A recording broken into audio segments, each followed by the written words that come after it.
Welcome to the Men Unplugged Show. Get ready to plug in and recharge your life, family, and career while igniting your faith in Christ. Now, here's your host and champion of helping men live with passion and purpose, Jeff Jarina.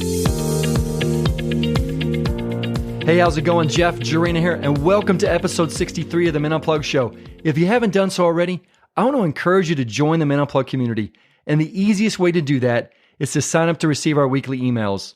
All you do is go to menunplugged.net and click on any button that says Stay Informed or Sign Me Up, and you're going to get practical tips and biblical solutions on key topics every single week, as well as valuable resources to help ignite your faith in Christ and succeed in life.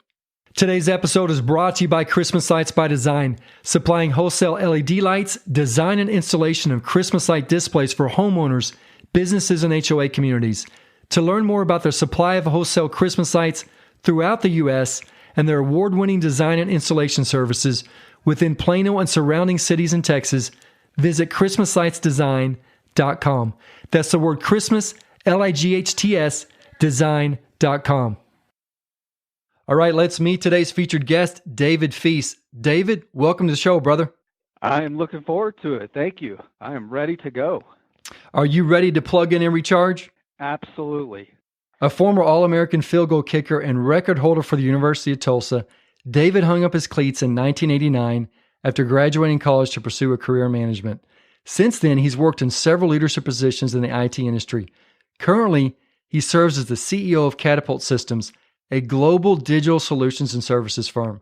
So I got to ask you here, David, what football record, give me like 2 or 3 that you held. Wow. Well, that's going back quite a ways. And so, record books continue to change. As I say, records are made to be broken. But at the time, when I left school, I was the second leading number of field goals in the history of the school.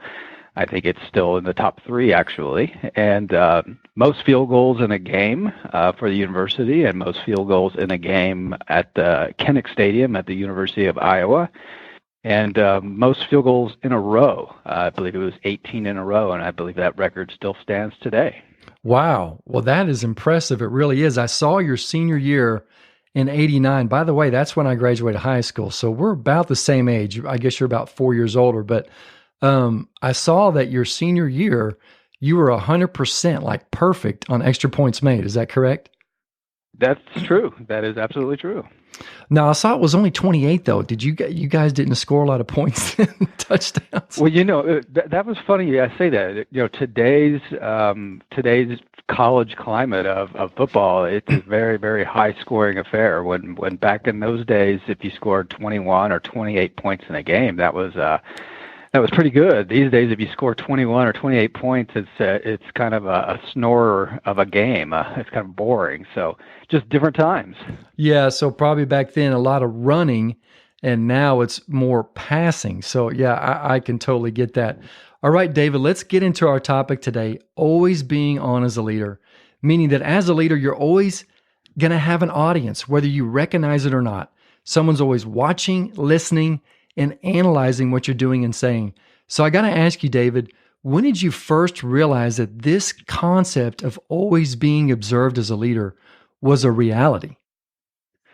Well, it's a great question, and for me personally, it uniquely ties back into my college days. We started off by talking about football and being a place kicker, and being a place kicker on a football team is very similar to being a CEO in many ways, and that's that when you take the field, every eye in the entire stadium is on you, whether you realize it or not.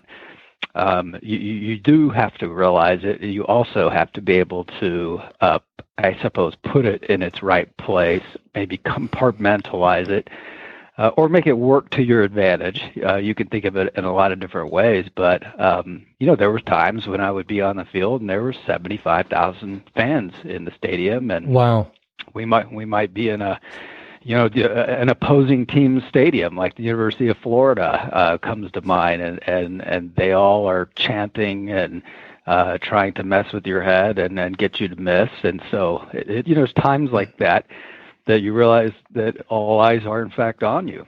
And as a CEO, I believe it or not, I never intended to become a CEO. I think a lot of CEOs have that from a very young age. They say, my goal is to be, running a company or leading a company or leading a certain number of people or a global organization or whatever that might be. My path really wasn't that exactly. I was thoroughly enjoying being a sales leader of the organization and running regional P&Ls when the owner of this company decided he was ready to retire, and he literally asked me to be his successor. And it's not something I was ever, so to speak, gunning for. I was literally asked to do it, and so I had never really considered in great detail the level of the brightness maybe of the role, or it's not the pressure, although pressure comes along with it. It's more of visibility, I think might be the right word. And so from the very beginning of taking over as a CEO, which has been now 6 years, it was a recognition that people are always watching. You're always influencing people. They're always analyzing you. And of course, as we've always heard, the old adage that perception is reality, and right. And it's not infrequent that the perception and the reality are not exactly the same. And right. So you have to be really careful.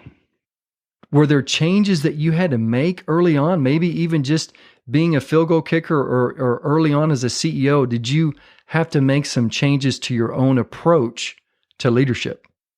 Yes, I think there were, and the recognition that another way of saying always being on is the camera is always rolling, and I mean literally, unless you're at home with the door closed, from the moment you walk out your front door to the moment you come home in the end of the evening and you close the front door, you're on stage. And people are watching and they are analyzing. And so you really don't have an opportunity to, so to speak, close your door and close off, because even using that simple little example, a closed door means that exactly. In fact, right now I'm sitting in my office, my door is closed, and I really don't like the fact that it's closed. I'm doing an interview and it needs to be. But having a closed door is a symbolic thing that separates you from your employees. And so I don't have a lock on my door at my office, and it literally stays open all the time. Yeah, again, that's symbolism. I walk the halls, or I'm out in the community, or having an employee lunch, or a company meeting, whatever it might be. And you have to become used to, or in a way, you have to begin to appreciate the fact that you have an opportunity to influence people constantly. It's like the microphone is always in your hand, and you're always on the stage, and it really doesn't matter where you are as a leader of an organization. I could really appreciate that you shared that, David. I mean, right there, that was a good point, that you're always on stage, and not just in the marketplace. And I think this is what you're saying here, not just in the marketplace, but just maybe even as a dad or a mom that's a stay-at-home parent, they're being watched as well. Whatever your role is as a leader, someone's always watching you. And I'm just going to tell you a quick story here and I shared this on several episodes ago, but my wife and two kids, we were driving from church one day. We were driving home from church, and we had to go the side road to get home. And I'm just going to be honest, I was speeding. I didn't even know it, David. I didn't. Oh. Have you ever done that before, and you just didn't know it, and you got? I have to tell you, Jeff, I have never sped in my life. Are you serious? No, I'm kidding, of course. Oh, okay. I was like, man, this guy's a saint, like a super saint. Okay, No. so I have a tendency to have a lead foot. So I was speeding. The kids in the back, they're making all this noise. Everybody's hungry. I'm talking to my wife. I just didn't know. So we got pulled over, And the officer, long story short, he let me off the hook. He was very gracious. He said, look, you've had a fairly clean record here. You haven't had a ticket in the last 7 years. And so we get home, and I check on the Men Unplugged Facebook page, and there's a message, that Facebook Messenger thing? I don't know how to do this Sure. thing, but there's a message that says, hey, Mr. Jarena, I thought that was you, but I wasn't sure. Keep up the great work, great show, blah, blah, blah. And you know who it was from? It was from that officer. No kidding. No kidding. So it kind of goes into your point that whatever you're doing, you're always being watched. As a father now, my 2 kids are watching me. So you, as a dad, as you're listening, or as a mom, your kids are watching you. So David, can you give some words of wisdom there for the mom or the dad listening, for the kids listening to them, and how they can always be on?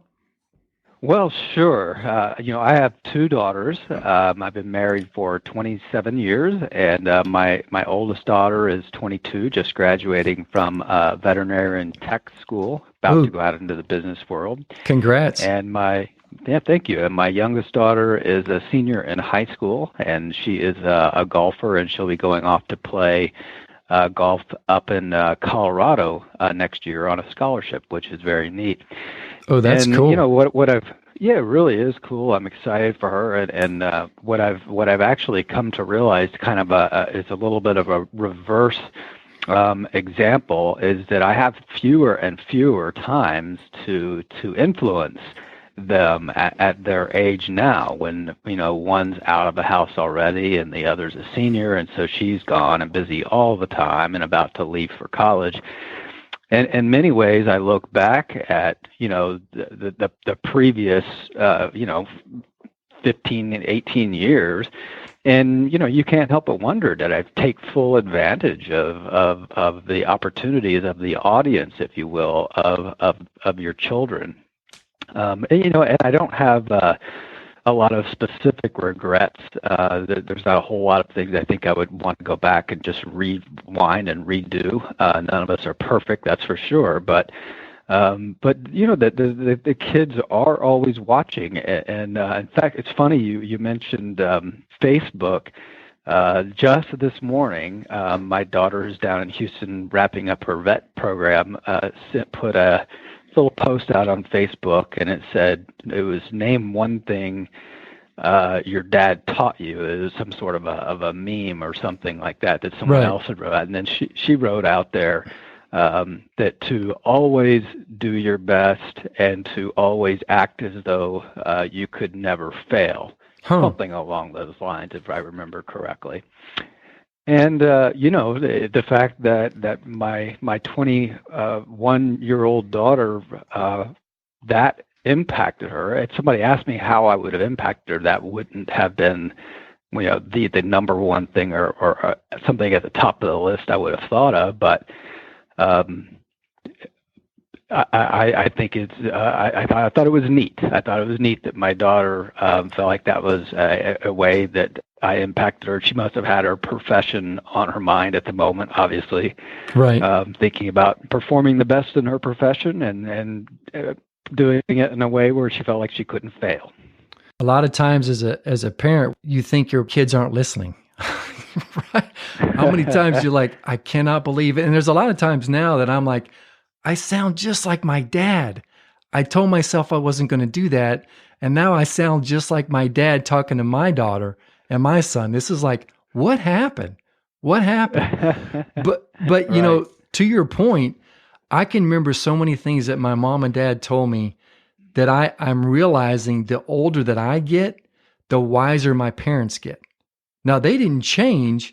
I'm just catching the fact that they're wiser. And so I've watched a lot of the stuff that they did, how they were always being right there. And I was always observing and watching them. So I got to ask you here, can your daughter that's going to college on a golf scholarship, can she beat you in golf?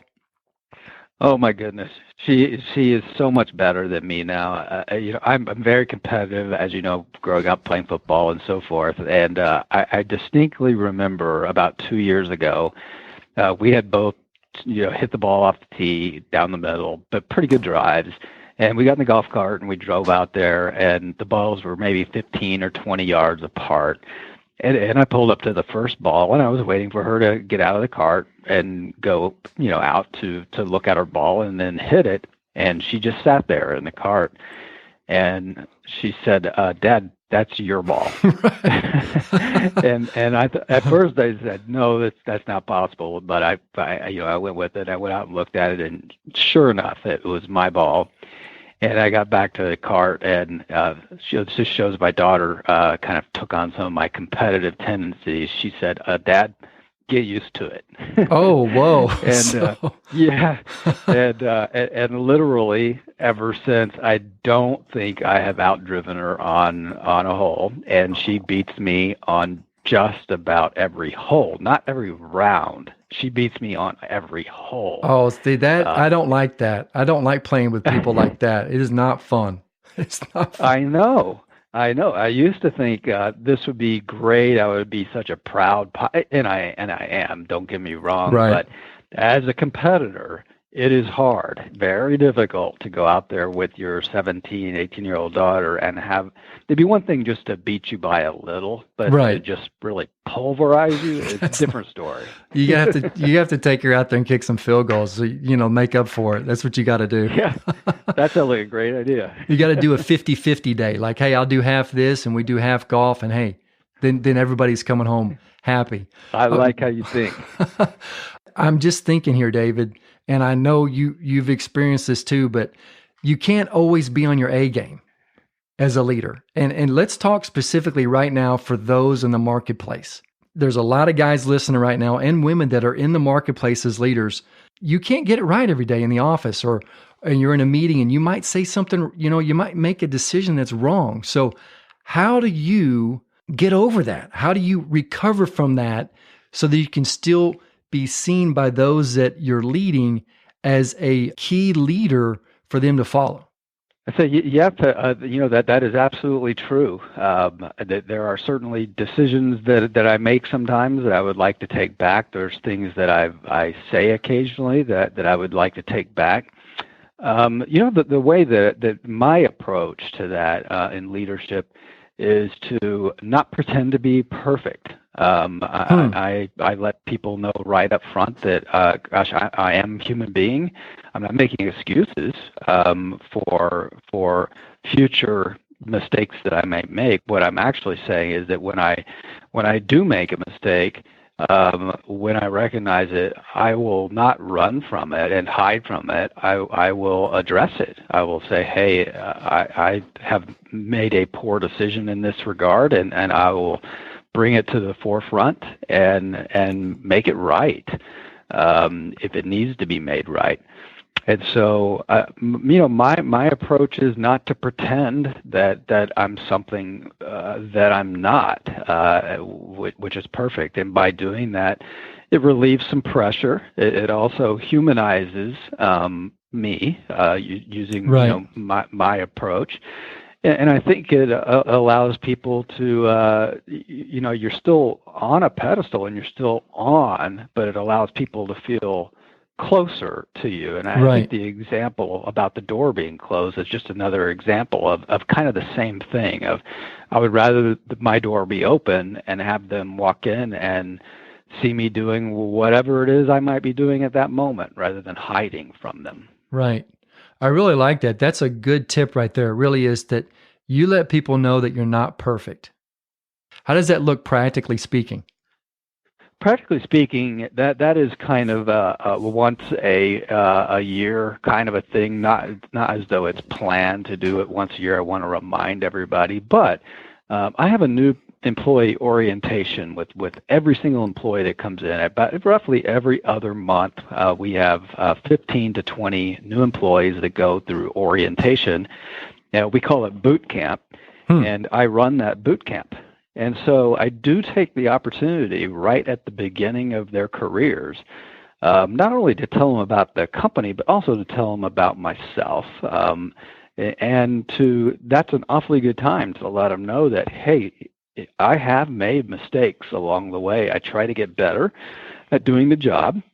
But here are some things that if I had to do over again in our history, like 5 years ago, here's something that happened that if I had better foresight, I would have done it a little differently. And here's another one.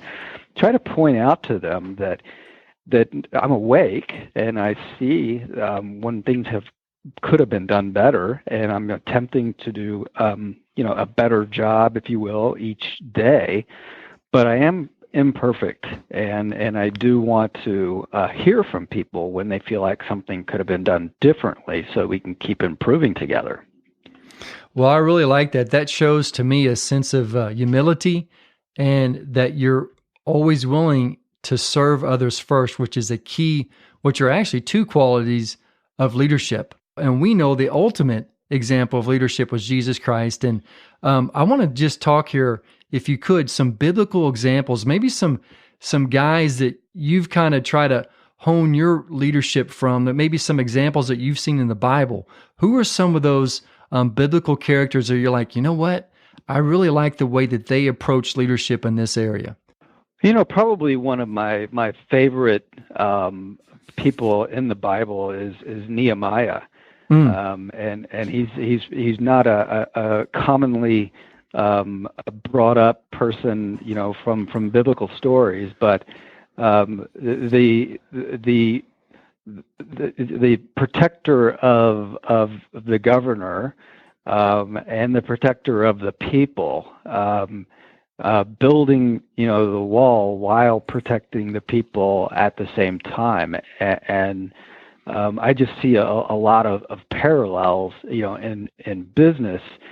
There's a concept of, I think there's a concept of eating and dreaming at the same time, which are very difficult things to balance. And eating is the day-to-day running of a business and day-to-day making money, because the money is the oxygen of the business. It allows us to pay our people and provide benefits and things of that nature. But you constantly have to be looking out into the future, and that's the dreaming aspect and making investments there. And so I've always felt a bit of a kinship, if you will, with Nehemiah, of having to balance these two things that are very difficult, very tricky to balance at exactly the same time. I really like that. I've never heard of that phrase before, eating and dreaming.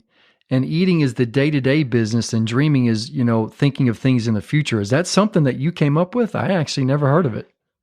I may have. I've used it a lot over the last several years as we've been going through transforming our own business.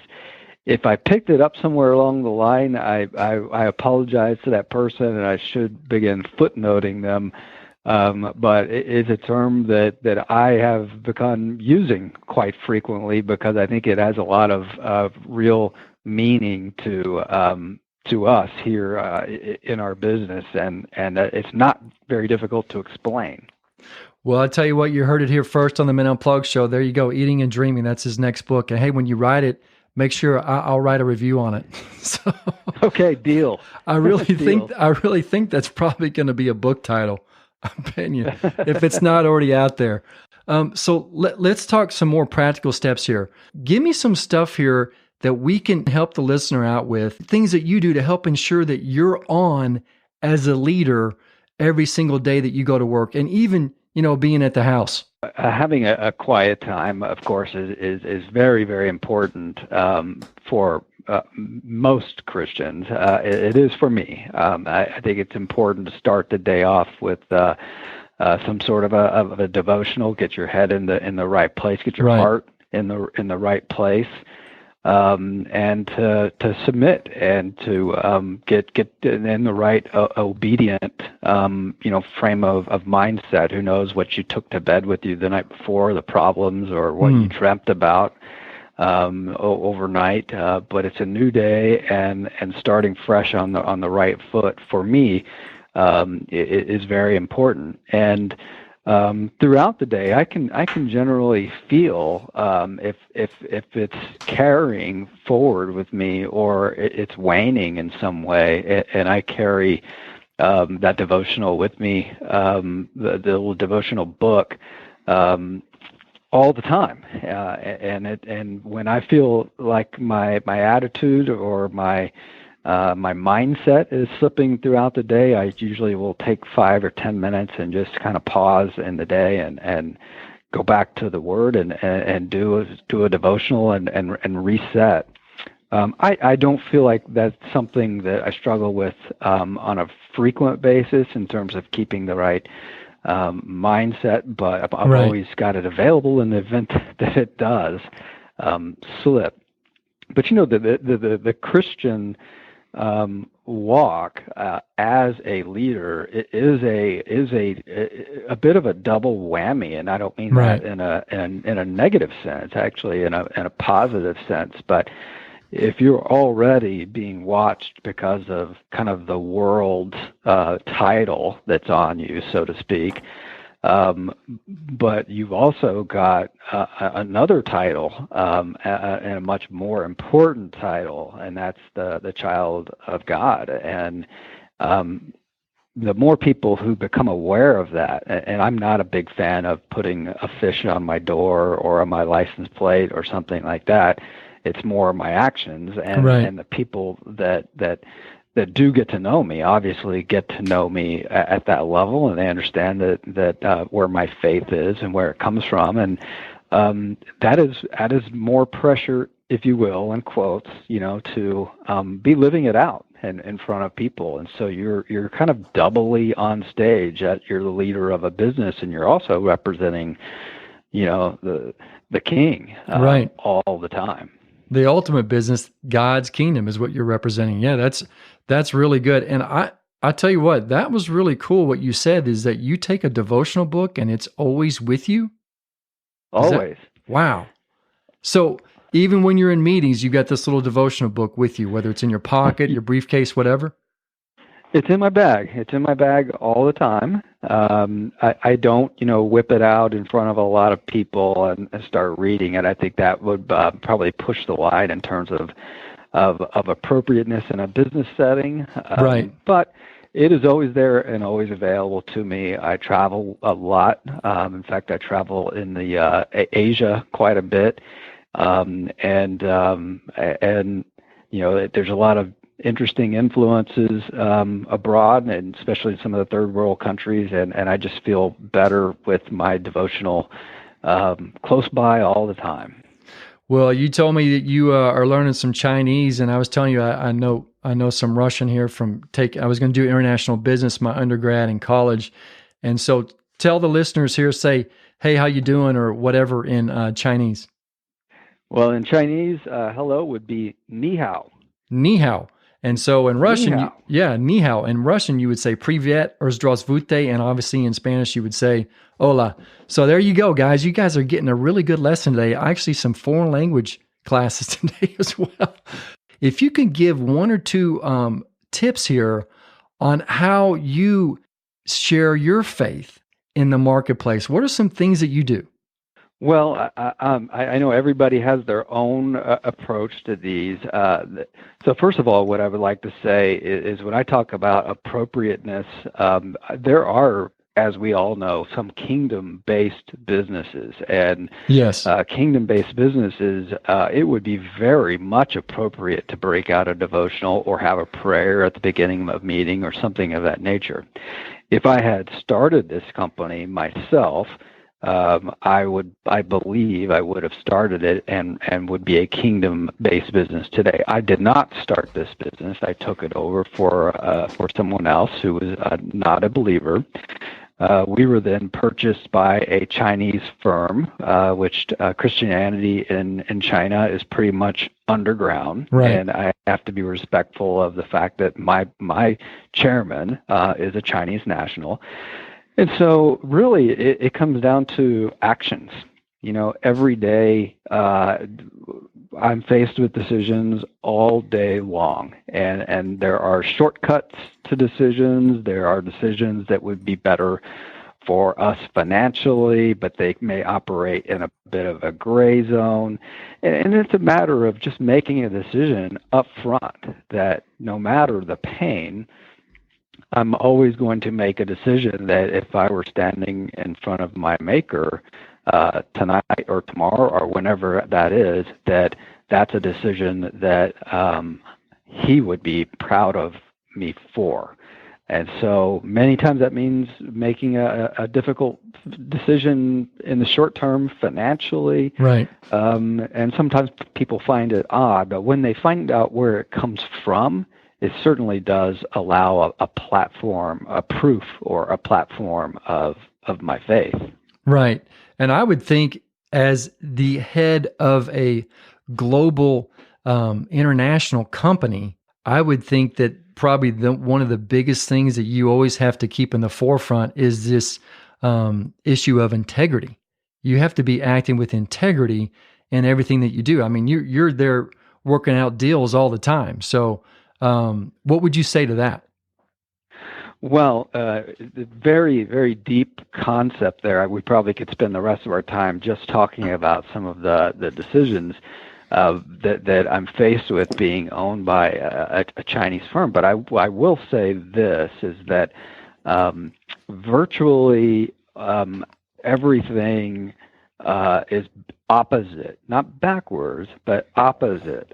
In China, east is far from the west, is the saying. Right. And it took me a little while to realize just the depth and the meaning behind that, is that how we perceive one thing typically is perceived exactly opposite in China. Green means red, red means green, left means right, and these just sound like words when I'm saying them here, but when you really get close to it and get ingrained in it, I still am a bit shocked by it today. And so when you say, operating with integrity, well, the trick is that sometimes operating with what we perceive to be integrity, and I'm talking about the world here, or the world's integrity and now the Western integrity, right, can actually be offensive. It could be considered the opposite of integrity. It could be considered you're going out of your way to offend in the East. Wow. And so it is a very, very difficult line to walk. I was in China, I think 10 times last year. And each time I go, I learn more and more about how to walk that line of operating within a place of integrity, according to my beliefs and my faith, at the same time having it come off in the right way, in a culture that is virtually a mirror opposite of ours. Wow. So you're actually learning a different language, meaning a different business language. Wow, that's pretty interesting. I never heard of that before. And think about this. In China, right now, that's one of the fastest growing countries in Christianity right now, or maybe the fastest growing. I don't know for sure on that. I have to check my facts, but one of the fastest growing, which shows me, with what you're saying, shows me the power of the Holy Spirit and how His word can get out there, the amazing message of the gospel, that it can just cut through anything. That is amazing. It really is. Stay up to date on everything that we're doing here at Men Unplugged by subscribing to our weekly email list. As an added bonus, I'll send you a free PDF copy of my book, 10 Steps to Power and Purpose. And as I chat with other top Christian leaders, giving you what I hope is biblical wisdom and practical tips, I want to ask you for your prayers and help getting the word out about the show. All you do is share the website or any one of our podcast episodes to someone else you know every single week. You can also support the show financially on our website at menunplugged.net/give. All right, I'm back here with David Fuess. David, are you ready to rock the Supercharged Round? I'm ready to roll. Let's go. All right, man, I like it. Hey, you're ready to kick the game-winning field goal. Let's get it. Okay, so we always start this out with, to me, the most important question of all, and that is, how did you come to know Jesus Christ as your Lord and Savior? Well, I will first say that it was not an overnight experience for me. I know everybody has their own, but I grew up in a house where there really was no concept of God. Like what I like to tell close friends is that usually if God were used in my house, there was usually unfortunately a 4-letter word attached to the back side of it. And so and my dad, had grown up in a Catholic family, and there was a lot of negative things that came along with his experience, and so it was really discouraged. And so, but as I grew up in the Dallas-Fort Worth area, and as you might imagine, a lot of my friends came up from very different backgrounds. Many of them came up from Christian backgrounds. Right. And I always knew, I just knew that they had something that I didn't. And I thought I knew what it was even. But living in my house, I didn't feel free to explore that. I went out on, to a church camp in the summer, or went to a Christmas Eve, with a friend at church, that sort of a thing. But it was discouraged enough in my family that I felt like I was not doing right by my father, unfortunately. And so I always knew I was missing something. And then I went off to college, and I went and I played football, and I was in Oklahoma, which is part of the Bible Belt, and FCA was a very big thing there. And naturally, I had a lot of friends that were Christians, and I was invited to FCA meetings, and occasionally I would go. And in college, it was still the same, though. I was still, I felt like I wasn't supposed to do that, but I felt like I was missing something. I knew I was missing something. But I still felt the tug, but I had never responded to the tug during college, and I always kept a close eye on my Christian friends, and I had a lot of them. I just never quite stepped through the altar. And then I have to give great credit to my wife and my wife's family. And I met her after college, and she was from Amarillo, and her parents very faithful, believing people. And I ultimately came to Christ in my early 20s. I think I was 24, just through, I think, breaking away from the familial influence of, I can't believe you would let the wool be pulled over your eyes sort of of a thing. That's a little bit hard to put into words. That's the best I think I might be able to do there. But when I could be my own person and as a part of my own nuclear family, if you will, with my wife and ultimately with our kids. And so it was something that I kind of grew into, if you will, and was able to break away from some of the previous influences that I had. What was it, David, that you heard or that you saw that you're like, man, you were like, I really want that. I really want God's grace, and I want to have a personal relationship with Jesus. What was it? Oh, man.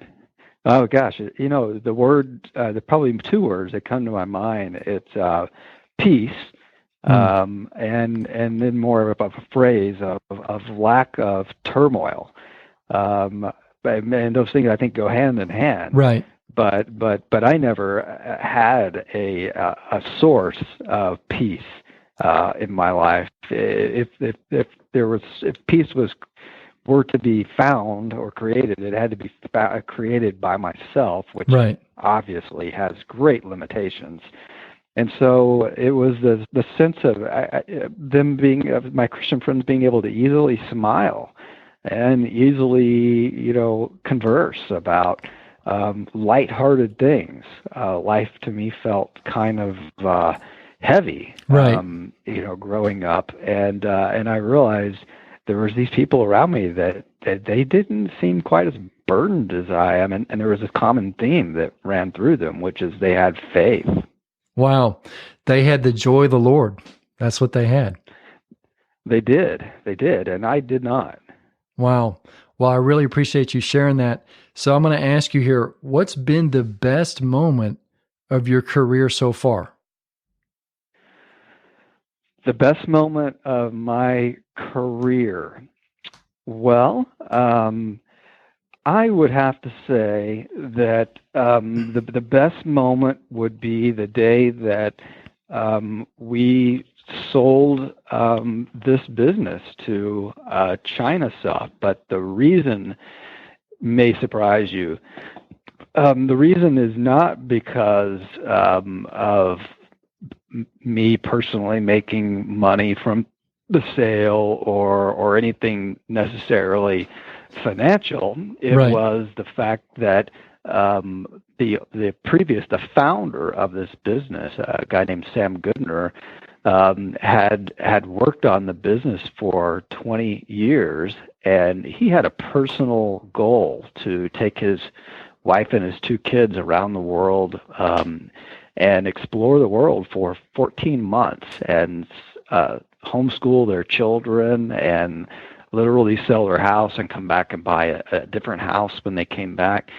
And the selling of the company allowed him to do that. It Wow. installed me in his place, and it allowed him to fulfill this dream for his family of being able to officially break away from everything that held him down and go have this wonderful experience.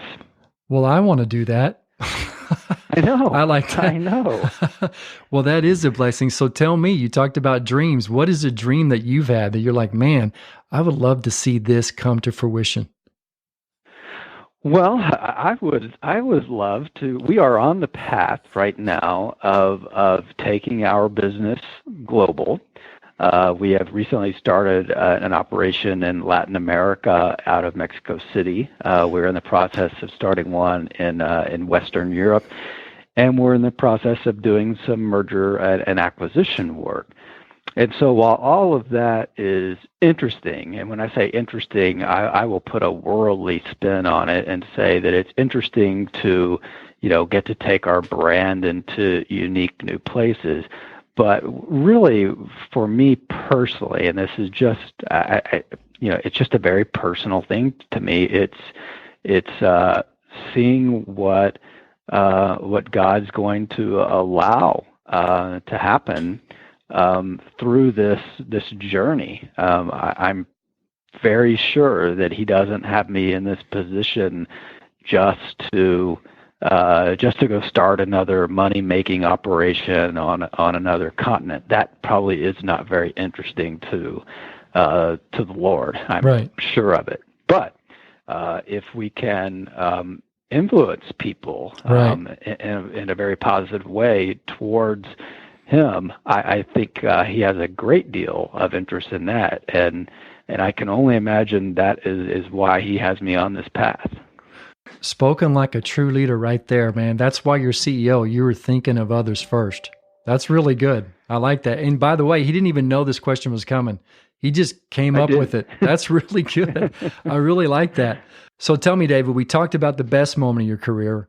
Let's flip the script here. What's been the worst moment? And it can even be your time at Tulsa kicking field goals. And what do you want men and women to learn from it?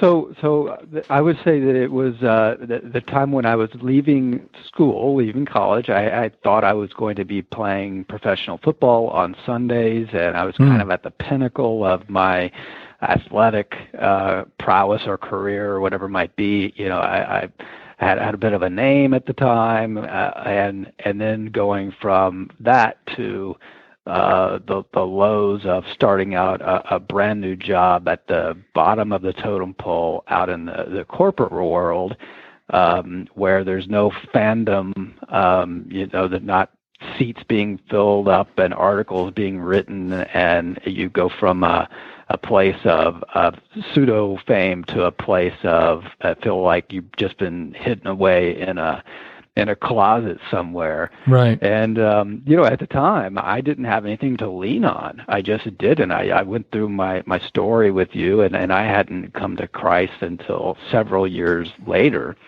And so at that time, very dark, very lonely time I only had myself to lean on. There have been other times that have been low, but none as low. And the reason is because I'm in the presence. I'm in the company of the Lord, and I know who to go to. Right. And so I've never have that loneliness again, even though some situations have been much more serious, if you will, having to lay off people due to a recession or, very serious things. Right. But I've never felt quite as lonely as that, and I know why. Well, that's right there. You're speaking of, to me, the first thing that pops to my mind was this issue of identity. You didn't know who you were or even purpose. You didn't know what your purpose was.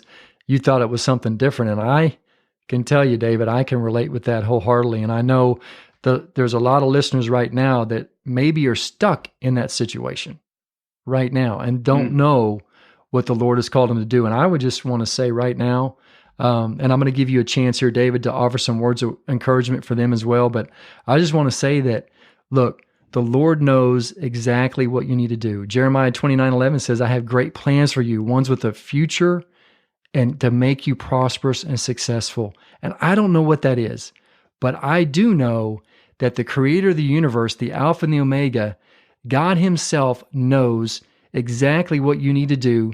You just need to keep staying the course. David, offer some words of encouragement to that listener right now. Well, I've given my background on where I came from, and I suspect there's a lot of people out there who have come from families and backgrounds where it's just not okay to be a believer. Right. And my parents were very, very intelligent people. It's just it's not about intelligence. It was about their hearts, and in many ways, I felt embarrassed to think that I might believe something different than them. My encouragement is for those people out there, and I know there's millions of them who are in a situation where they feel pressures from the outside. Maybe it's family, maybe it's coworkers, maybe it's friends that may look down upon those who put their trust and their faith in God.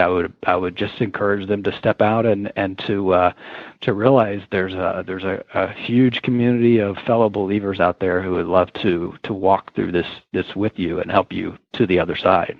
Amen. Excellent said right there. Absolutely. That was one of the things that when I came to know the Lord 17 years ago at the age of 30, that's one thing that really helped me just to make those strides quicker and bigger strides in my relationship with Christ, was having that community of believers that were upholding me and showing me things that I needed to know. So I really appreciate you saying that. Okay, so I'm going to ask you this. 2 more questions here, and then we're going to say goodbye. So I got to ask you here, David, what is one trait, or maybe it's 2 traits or something like that the Lord is asking you to really hone in on or really to improve on in terms of your leadership? What do you think that is? Well, I don't know that it's improved necessarily, but the word persistence is one that I frequently am faced with. There are so many influences in my current business world. I've described some of them, and I'm not speaking down or any other way about the Chinese influence at all. So please, any of the listeners, don't take it that way. It is just extremely different. And it'd be very, very easy for me to fall into when in Rome, act like the Romans. Right. And the fact is, I'm in China a lot, and if I started acting like the people from China, it would not be at all what my purpose is here. And so persistence, right. And having the ability to help influence, even if it's just a few people who don't know the Lord. Persistence is the word. I like that. I really do. You ever read that book, The Greatest Salesman in the World? I actually talked about this a couple episodes ago. You ever read that?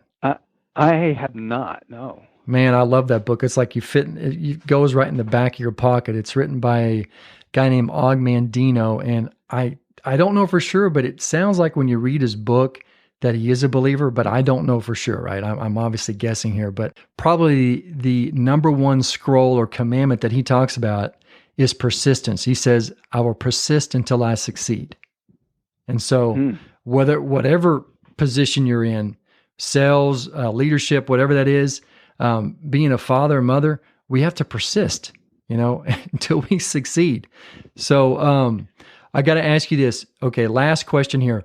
What is one parting tip of wisdom that you can provide our listeners with? One parting bit of wisdom. Wow. Well, gosh, there's so many, but the one that that comes to mind based on that question is to commit to a life of learning. I've heard it. I am not original in that. I wish I were, but I'm a big believer in lifelong learning, which is L3, and it's throughout every part of your life, your walk, your faith, the Bible, your business, relationships, psychology of human, the human condition. There's so much to learn out there. And with each new learning, your personal river stays fresh. And I personally think it puts you in a better position to influence people at the right time towards, a life of faith. People want to drink from very fresh water in a flowing river. And so that would be my biggest piece of wisdom, is to just open the mind and learn something new all the time about something new subject. Just learn. Hey, I really like that. Read. I mean, obviously, the number one thing to read is God's word. It never comes back void. I mean, you can always learn something there. And you know this, David, you could read the same passage 50 times and you can get something new every single time that you can apply to your life. Oh, for sure. David, great job today. Way to kick that 60-yard field goal at the end of regulation. I love it. Thank you so much. I've thoroughly enjoyed today. All right, that wraps up today's show. I hope you were encouraged and equipped. And if you like what we're doing here on the show, I hope you'll consider praying for and supporting us financially. Go to menunplug.net/give to give any amount today. Until next time, stay plugged in and recharged. God bless. Thanks for listening. We hope you enjoyed this episode. There's plenty more to see at menunplug.net, including key resources and ways to engage with Jeff in his training and speaking forums. While there, don't forget to subscribe and receive a free gift. We look forward to you joining us next time here on the Men Unplugged Show.